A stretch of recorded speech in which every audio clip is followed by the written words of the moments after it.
बच्चों आइए आज हम लोग फाइनल अकाउंट्स विथ एडजस्टमेंट के क्लास को आगे बढ़ाते हैं। पिछले क्लास में आपने पढ़ा था bad debts and provision for bad debts. उसमें मैंने फर्दर बैड डेट्स का भी एडजस्टमेंट बताया था। जिसने भी वो क्लास अटेंड नहीं किया है उनसे मैं आग्रह करूंगा कि वो क्लास आप जरूर कर लीजिए और फिर जाके इस क्लास को अटेंड कीजिए। आज कुछ नए एडजस्टमेंट के साथ हम लोग आगे बढ़ेंगे और आज का जो एडजस्टमेंट मैं आपको सिखाऊंगा वो है outstanding expense and prepaid expense. पहले समझ लेते हैं आउटस्टैंडिंग एक्सपेंस क्या होता है। आउटस्टैंडिंग एक्सपेंस यानी जो एक्सपेंसेस ड्यू रह गया इस साल, इस फाइनेंशियल ईयर में मुझे उसको पेमेंट करना था पर मैं नहीं कर पाया। तो एक अच्छे बच्चे या कोई भी बच्चे इस चीज को जरूर समझ लेंगे कि आउटस्टैंडिंग एक्सपेंस जो है वो हमारे लिए क्या हो गया, लायबिलिटी। इस साल मैंने पे नहीं किया लेकिन उसे पेमेंट तो करना पड़ेगा, अगले साल करूंगा, तो इस साल के लिए वो लायबिलिटी हो गया। दूसरा टर्म जो इस वीडियो में मैं सिखाऊंगा, आपको इस क्लास में सिखाऊंगा, वो है प्रीपेड एक्सपेंस। प्रीपेड एक्सपेंस यानी ऐसा खर्च जो था तो अगले साल का पर मैंने इसी साल पे कर दिया, यानी ऐसा खर्च जो पेड इन एडवांस है और ये हमारे लिए होता है एसेट। अब देखते हैं कि इसका क्वेश्चन किस तरह से पूछ सकता है। तो ये ट्रायल बैलेंस है, इसमें दो खर्च, देखिए तीन खर्च इनफैक्ट गिवन है। पहला सैलरी है 10,000, दूसरा रेंट है 22,000, इंश्योरेंस प्रीमियम गिवन 4,500 और साथ में दो एडजस्टमेंट है, salary and rent is paid for 11 months. तो यहां से हम तुरंत पिक कर लेंगे, अच्छा यार साल में तो 12 महीना होता है, there are 12 months in a year और हमने सैलरी एंड रेंट को पे किया है कितने मंथ के लिए, 11 मंथ्स के लिए, यानी 1 मंथ का सैलरी और 1 मंथ का रेंट क्या रह गया, ड्यू रह गया, आउटस्टैंडिंग रह गया। तो बाबू उसको हम लोग कैलकुलेट कैसे करेंगे, सो लेट अस सी। तो सबसे पहले मैं यहां पे कैलकुलेट करता हूं आउटस्टैंडिंग सैलरी फॉर 1 मंथ, एक महीने का कैसे निकलेगा। बहुत सिंपल है, ये जो 10,000 है ना, ये इसको 10 मंथ्स कर देते हैं तो ज्यादा आसान होगा हमारे लिए। चलो इसको 10 मंथ्स कर देते हैं। तो ये जो आउटस्टैंडिंग सैलरी है, यहां पे लिखा है जो सैलरी आपने 10,000 का पे किया है, ये कितने मंथ के लिए पे किया आपने, 10 मंथ्स के लिए पे किया है, 10 मंथ्स के लिए पे किया है। यानी साल में कितने मंथ होते हैं, 12 महीने होते हैं। तो अगर मैंने 10 महीने के लिए पे किया है तो 2 महीने का रेंट, 2 महीने का सैलरी ड्यू रह गया। तो ये जो 2 महीने का सैलरी आउटस्टैंडिंग रह गया, ये हम लोग निकाल कैसे सकते हैं, बहुत सिंपल है। तो ये आप देखो, ये 10,000 जो है ना, ये 10,000 जो है ये कितने मंथ का था, ये 10 मंथ का था। तो 10 से डिवाइड कर दूंगा तो मुझे 1 मंथ का सैलरी मिल जाएगा। तो 1 मंथ का सैलरी मुझे कितना मिला, 1,000। तो अगर 1,000 रुपया 1 मंथ का सैलरी है तो ड्यू कितने मंथ का है, 2 मंथ का ड्यू है। तो 2 मंथ का आउटस्टैंडिंग सैलरी कितना हो जाएगा, outstanding salary for 2 months will be 2 into 1,000, that is 2,000, ये 2,000 रुपया। तो ये हमारा आउटस्टैंडिंग सैलरी हो गया।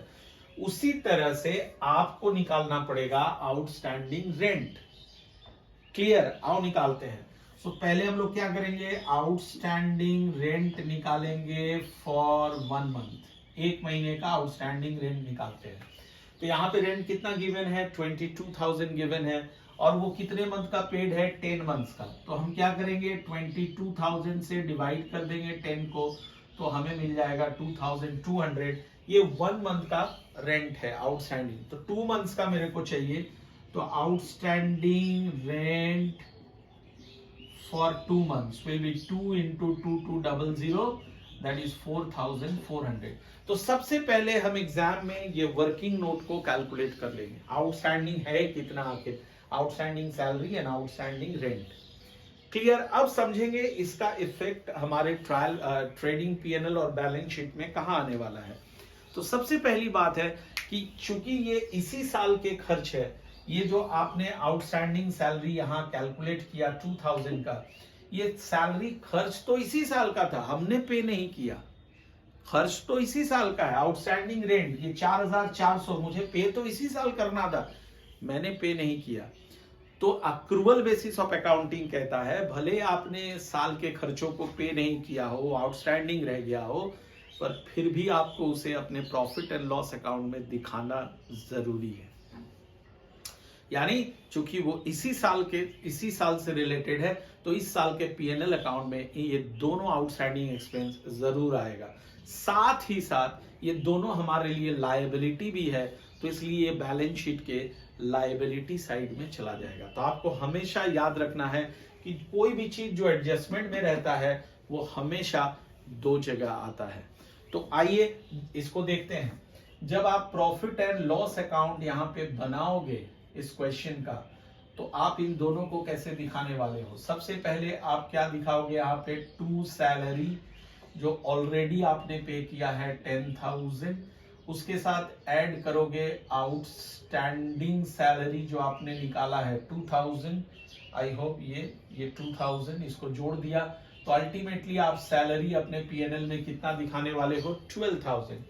सिमिलरली रेंट का करोगे तो टू रेंट आपने पे कर दिया है 22,000, उसके साथ आपको ऐड करना है आउटस्टैंडिंग रेंट, और आउटस्टैंडिंग रेंट है 2 महीने का 4,400, विच मीन्स 26,400। ये तो हमने पहला एडजस्टमेंट यहां पूरा कर लिया। दूसरे एडजस्टमेंट में आता हूं, इंश्योरेंस प्रीमियम। ये ऊपर हम लोगों को कितना दिख रहा है? इंश्योरेंस प्रीमियम 4,500 दिख रहा है, यानी इतना इंश्योरेंस प्रीमियम हमने इस साल पेमेंट किया है। इस साल हमने इतना इंश्योरेंस प्रीमियम पे कर दिया है। लेकिन एडजस्टमेंट में कह रहा है कि इसमें से 4,500 में से पेड इन एडवांस, यानी अगले साल का कितना इंक्लूड है? 2,000 रुपया अगले साल का इंक्लूड है। तो चूंकि ये 2,000 अगले साल का है, तो उसे इस साल के खर्च में तो नहीं आना चाहिए ना। तो हम कैसे इसको सॉल्व करते हैं? यहां पे लिखते हैं टू इंश्योरेंस कितना था? ये 4,500। यहां से माइनस कर देते हैं प्रीपेड हमारा है 2,000 रुपया, 2,000 हम माइनस कर देंगे, तो अल्टीमेटली मेरे पीएनएल अकाउंट में आ जाएगा 2,500। You see 2,500 coming. अब जब मैं बैलेंस शीट बनाऊंगा तो बहुत ध्यान से इसको समझना है। जब आप बैलेंस शीट बनाएंगे तो बैलेंस शीट में आप इनको कहां शो करेंगे? भाई बैलेंस शीट में तो दो ही चीज आता है ना, एक लायबिलिटीज आता है और दूसरा क्या आता है? दूसरा एसेट्स आता है।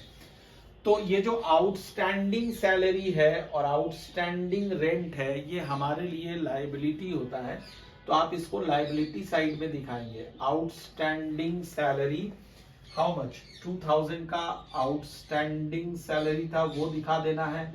आउटस्टैंडिंग रेंट कितना निकाला था हमने? 4,400, वो दिखा देना है।